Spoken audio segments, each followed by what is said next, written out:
Une belle histoire sur le grand de la génération il y a 2 siècles et demi. Le Rabbi Yonatan Abshitz, il a écrit Yarot Vache, aussi Kretou Pletit, des grands livres de psycha. Un jour, le seigneur de sa région lui dit, dites-moi, vous dites que Mashiach, votre Messie va venir un beau jour, mais qui vous êtes? Un petit peuple, sans rien. Même aujourd'hui, on est une armée, etc. Mais on est un petit peuple, on est combien? 6 millions par rapport à 1 milliard 300 millions d'ennemis qui nous entourent, le monde entier. Faut pas rêver, d'accord? Avec même l'armée du monde, on n'est rien. Le Rav Shark disait sans cesse, faut pas croire qu'on est ce qu'on n'est pas. On est des petits, très vulnérables, faut faire attention.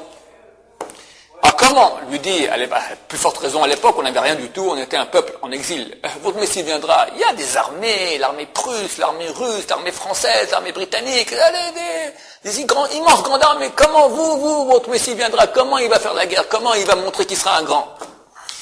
Du coup, je te montre. Dis à tous tes seigneurs, dans 3 jours, on va faire un concours de combat de coq. Que chacun prépare bien son coq, on verra qui sera vainqueur. Moi, je mènerai mon coq aussi, on verra. Je te montrerai que moi, je serai le vainqueur. Ah ouais? Ok, très bien. Le roi envoie des édits spéciaux à tous ses seigneurs. Venez, dans 3 jours, chacun amène son coq de combat le plus fort, et on va voir maintenant qui va gagner. Après 3 jours, les trompettes, les drapeaux, tous les seigneurs qui sont là, et le roi s'installe, et chaque seigneur amène son coq, des coqs flamboyants, des coqs cruels, forts, puissants. Et le roi vient, il sort un coup de son sac comme ça, un petit coq, tout freluquet, tout tremblotant. Les seigneurs là se regardent en faisant des sourires, des coups d'œil comme ça, ils rigolent déjà.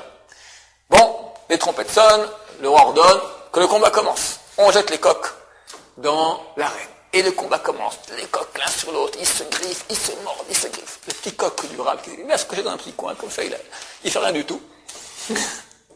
Et à la fin du combat, tous les coqs sont morts, et le petit coq qui sort comme ça, tout penaud, vivant.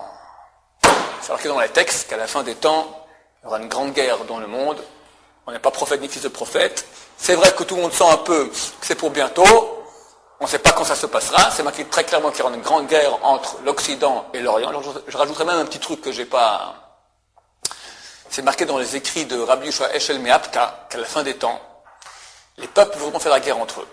Mais ils verront que s'ils font la guerre entre eux, le seul qui va en profiter en fait, c'est le peuple d'Israël.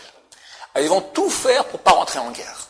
Mais néanmoins, c'est marqué, comme ça a dit Rabbi Yoshua Meapta, par la tignasse de leur chevelure, de force, ils seront obligés de rentrer en guerre. Et il a rajouté, on peut dire cela en mon nom, comme si on entendait de la bouche d'un prophète. On a un exemple éloquent de cela par le combat de coq de Rabbi Yonatan Abshitz. Bonne journée.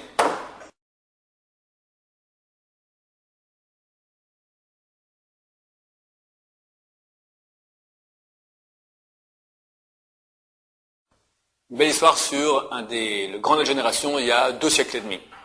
Le Rabbi Yonatan Abshitz, il a écrit Yarot Vache, aussi Kretou Pletit, des grands livres de psycha.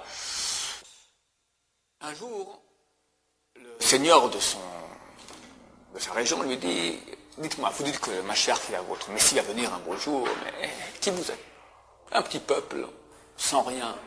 Même aujourd'hui, on est une armée, etc. Mais on est un petit peuple, on est combien? 6 millions par rapport à 1 milliard 300 millions d'ennemis qui nous entourent, le monde entier. Faut pas rêver, d'accord? Avec même l'armée du monde, on n'est rien. Le Rav Shark disait sans cesse, faut pas croire qu'on est ce qu'on n'est pas. On est des petits, très vulnérables, faut faire attention. Alors comment? Lui dit, plus forte raison à l'époque, on n'avait rien du tout, on était un peuple en exil. Votre Messie viendra, il y a des armées, l'armée prusse, l'armée russe, l'armée française, l'armée britannique, des immenses grandes armées. Comment votre Messie viendra? Comment il va faire la guerre? Comment il va montrer qu'il sera un grand? Du coup, je te montre. Dis à tous tes seigneurs, dans 3 jours, on va faire un concours de combat de coq. Que chacun prépare bien son coq, on verra qui sera vainqueur. Moi, je mènerai mon coq aussi, on verra. Je te montrerai que moi, je serai le vainqueur. Ah ouais? Ok, très bien. Le roi envoie des édits spéciaux à tous ses seigneurs. Venez, dans 3 jours, chacun amène son coq de combat le plus fort, et on va voir maintenant qui va gagner.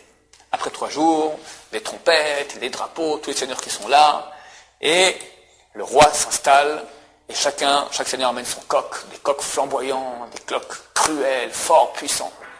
Et le roi vient, il sort un coup de son sac comme ça, un petit coq, tout freluquet, tout tremblotant.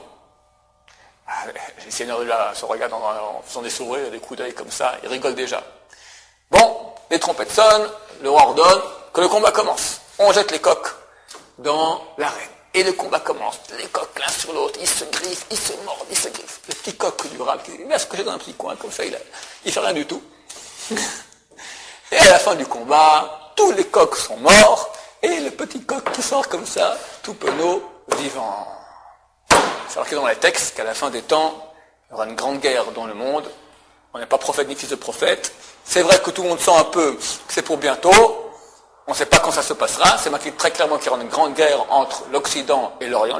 Je rajouterai même un petit truc que j'ai pas... C'est marqué dans les écrits de Rabbi Yoshua Eshel Meapta qu'à la fin des temps, les peuples voudront faire la guerre entre eux. Mais ils verront que s'ils font la guerre entre eux, le seul qui va en profiter en fait, c'est le peuple d'Israël. Alors, ils vont tout faire pour ne pas rentrer en guerre.